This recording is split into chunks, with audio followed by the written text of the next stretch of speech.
Hello and welcome to Easenomics. This is Tanmay.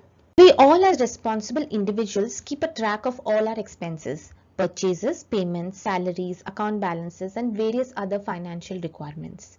Every entrepreneur and businessman also does the same in a larger scale, maybe than the household. Similarly, a country and its government also keeps a track of all its activity, which are at a mega level. It records all the activities such as imports and exports, financial aids and transfers that it receives and offers to different nations, the foreign investment that flows in the nation, etc. in a particular time frame. That the correct definition of BOP is the balance of payment is an accounting statement that provides a systematic record of all the economic transactions between residents of the country with rest of the world in a given period of time. The given period of time can be monthly, quarterly or annually. In India, it is one financial or fiscal year. It is mostly a double entry bookkeeping where government tracks all the activities that brings money into the country and activities where money flows out of the country. This is done to see the direction of flow of money. This way, the government can make appropriate measures to strengthen the economy. Now, let us move on to the components of BOP. The first one is export and import of visible goods, trading of physical commodities, that is tangible goods.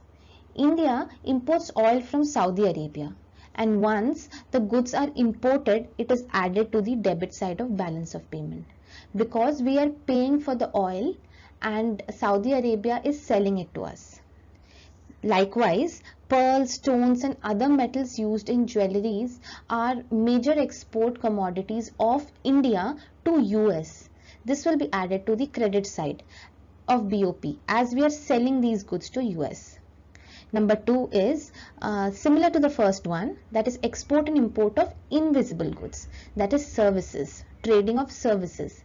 Suppose I am teaching you economics. This is a kind of service that I'm offering to you. Buying and selling of insurance or a technical expertise, banking services, tourism, transportation and shipping, all these can be counted in invisible goods. Next one is unilateral transfers. That is single direction transfers like aids, gifts, donations. As the name suggests, it is uni, that is in one direction. Suppose a country faces natural disaster, for example Nepal earthquakes. India provided them relief funds, which is one directional. India does not receive anything in return. India is just helping its neighbor during the time of crisis. This act will be accounted in the debit section of the money as the money flows out. Similarly, during 2018 Kerala floods, UAE offered relief funds to Kerala. This is a part of the benevolent act by the nation. And in economic transaction wise, it will be mentioned in the credit side of the money flow in the economy, as the money is going out of the nation. Lastly, capital transfers. In this, we mostly have transfer of ownerships and titles of asset, foreign investments, purchase and selling of shares of a company, loans, banking and monetary movements and borrowings. Further on in this video, we will discuss all about it in detail.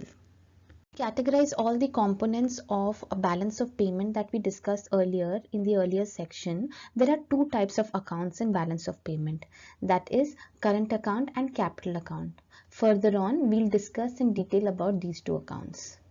Current account records the value of exports and imports of both goods and services, which includes transportation and shipping, tourism, banking, insurance and international transfers of capital in the form of profit, interest, dividend, government expenditures. It is called current account for the reason that these goods and services are generally consumed in the current period. Current account also keeps a record of unilateral transfers, that is to and from abroad. These are one-sided transactions. It includes gifts, donations, personal remittances and other one-way transactions. Now, if we are paying for these goods and services, imports are more than exports. That is, we are getting more of the goods and services to our nation than we are sending it out, then our expenses are more.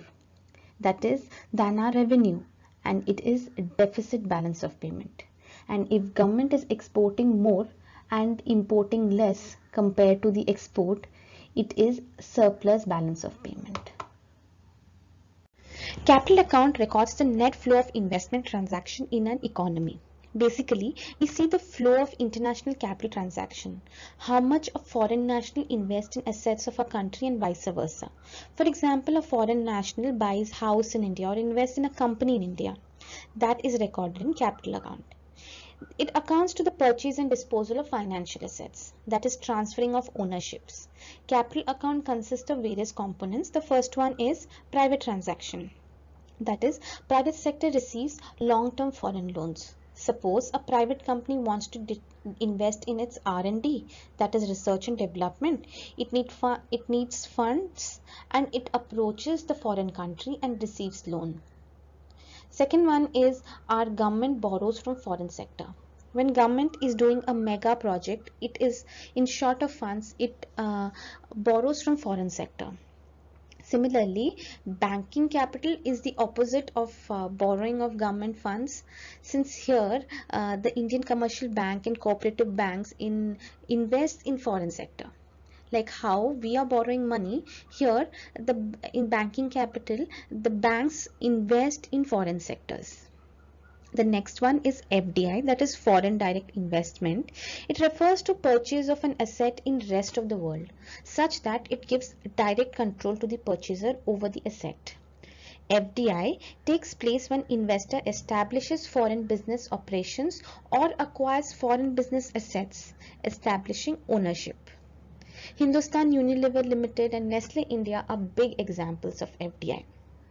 And lastly, we have portfolio investment.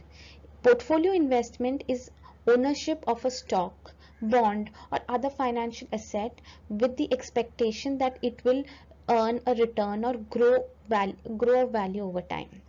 That means it gives them some kind of profit over time. For example, in 2020, Facebook bought 9.99% stakes in Reliance Jio. So as we discussed about capital account and current account, these are the two different accounts of balance of payment. It contains different components and it shows us how it influences a country's financial status. Current account contains trading of goods and services, that is both trading of visible and invisible goods. Invisible goods are tourism, banking, insurance, shipping, technical expertise, shipping, transportation, tourism. It also includes unilateral transfer that entails gifts, aids, support and other different helps that nations do to each other. That's what current account contains. Current account shows the country's net income in a financial year. The capital account is different from current account because it shows transfer of ownership. It contains loans, borrowing, transfers of capital to different nations, and it also shows different nations setting up plans, portfolio investment by foreign companies, like holding shares in the company. For example, US based retail chain Walmart owns 77% of Flipkart. It is one of the leading online stores in India. That's why the capital account, we see the net change in ownership of assets. The balance of payment acts as an important indicator that records the data. The balance of payment acts as an important indicator that records the data of inward and outward flow of cash within the economy. This data is vital in monitoring the flow of funds to develop a country's economy. The government uses the BOP statement to understand the economic trends and devise efficient financial and trade policies. It gives a clear picture of country's economic and financial health. If you like this video, please subscribe to Easenomics. Thank you.